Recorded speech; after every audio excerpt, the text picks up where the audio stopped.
yes, I had to undergo FGM because it's a tradition, it's a cultural practice in our village. So that was necessary those days. They felt like it was necessary, but it really bothered me. I wanted to know, why is this happening to girls? And I could see many organizations fighting FGM, but it was not ending.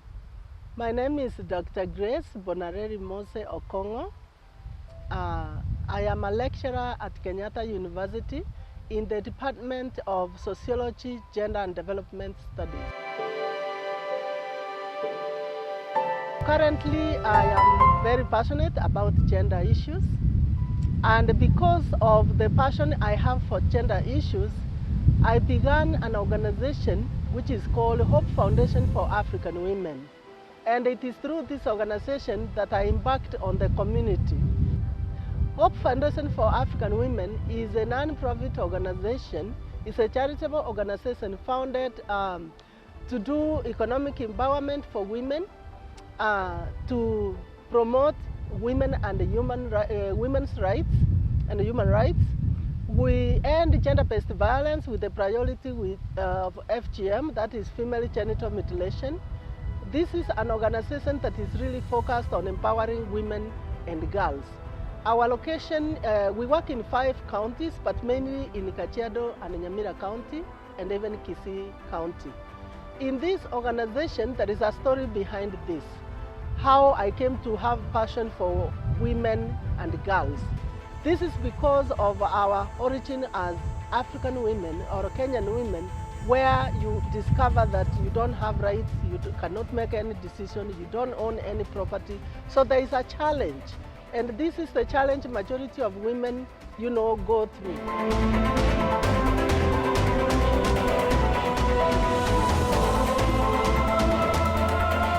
My life has not always been easy. I was born in a large family. In my family, we are 8 of us. And in those days, and I think even now, male children are more favored. They are more liked. And it so happened that my mother took so long to have a son. So I happened to have been born between 2 boys. I'm ahead. My brother, the firstborn, was born. Then there is another one behind me. So I happened to be right in the middle of 2 boys. And I could see the favoritism from my parents. If there was school fees that wasn't enough, it would be my brother who would be given. And even if he wasn't even interested in going to school, life wasn't always that easy, and it was because of the cultural challenges. You will find that it was hard for a girl to grow in that kind of family. But anyway, I went to school at Chindwani Primary School. It's a local school where even the classroom had mud walls, our own house, we didn't have much. We grew up, I would describe our life as being hard and a life of struggle where we didn't have enough to grow with. I remember going to school without shoes. I remember going to school with a uniform where my father made it himself because he didn't have money to go and buy one. So anyway, as I grew up, I saw myself really being challenged. Even girls were not expected to work as hard. So when I became number 3 one time in school, I was really congratulated. And that's when I realized, kumbe even a girl can study and beat boys. And that really gave me the motivation to study hard. And at standard 7, because those days we used to get to standard 7, then we go to Form 1. And I went to Sironga Girls High School in Kisii. And after finishing there, I was number 1. I was called to Kaimozi Girls, where I also excelled. I was number 1 again, and I came to Kenyatta University. So I was really excited to be at the university that time, really ambitious and wanting to do so well. But before long, I became pregnant, and that really broke me down because I wasn't prepared for motherhood. Nobody had ever even told me, this is how people get children, this is how you take care of your child. So life became very hard. Also because now I had to move out of the dormitory, the university premises, to find my own accommodation outside the campus. Because during those days, and I don't even think that has changed, if you became pregnant at that early age, while you are in campus, you are supposed to look for your own accommodation if you want to continue to school.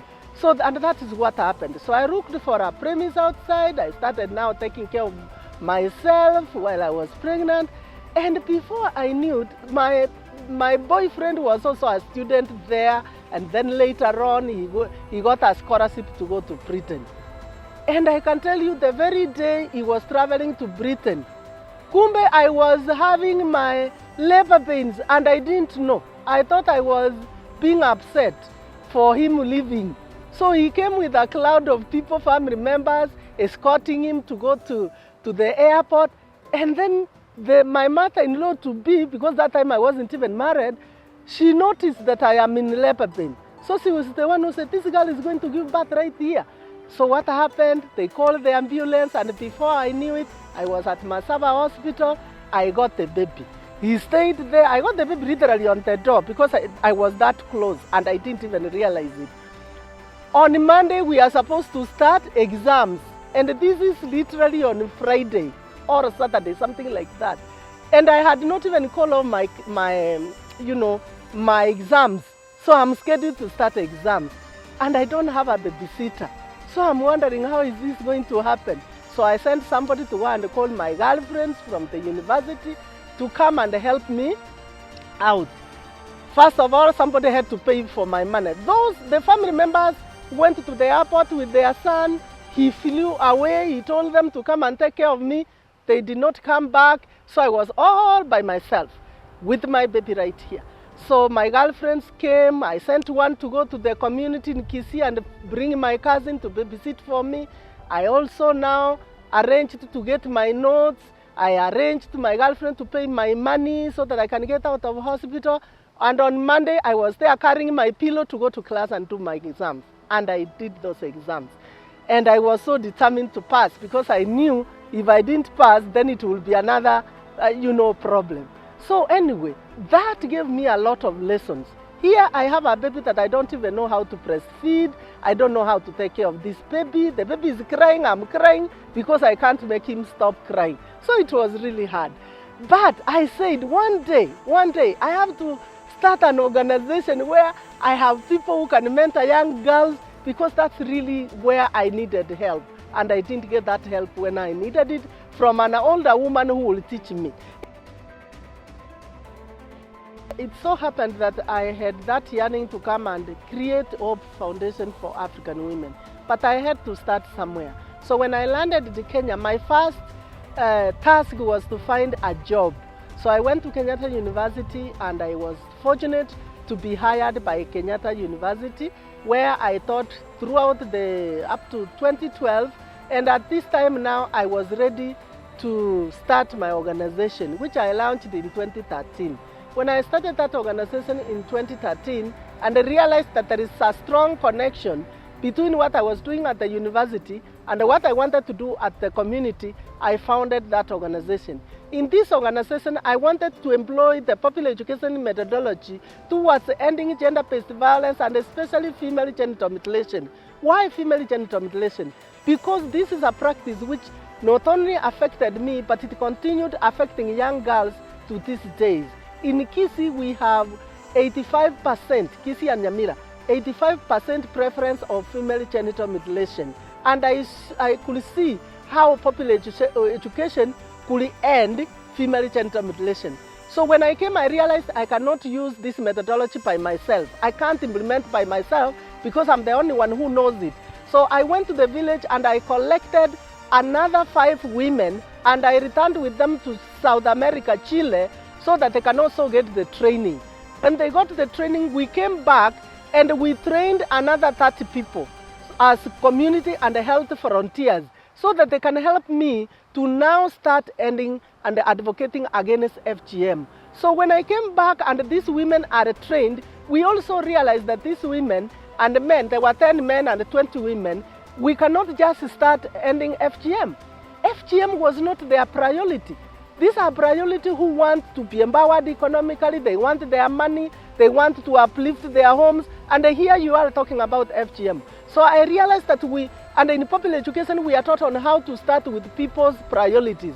So we embarked on improving people's lives by giving them small loans. I connected them with kiva.org, which gave interest-free loans to these women, and they started their own activities, their own businesses in agriculture, in cow rearing, in goat rearing, in chicken rearing, and this gave them the motivation to be part of this organization.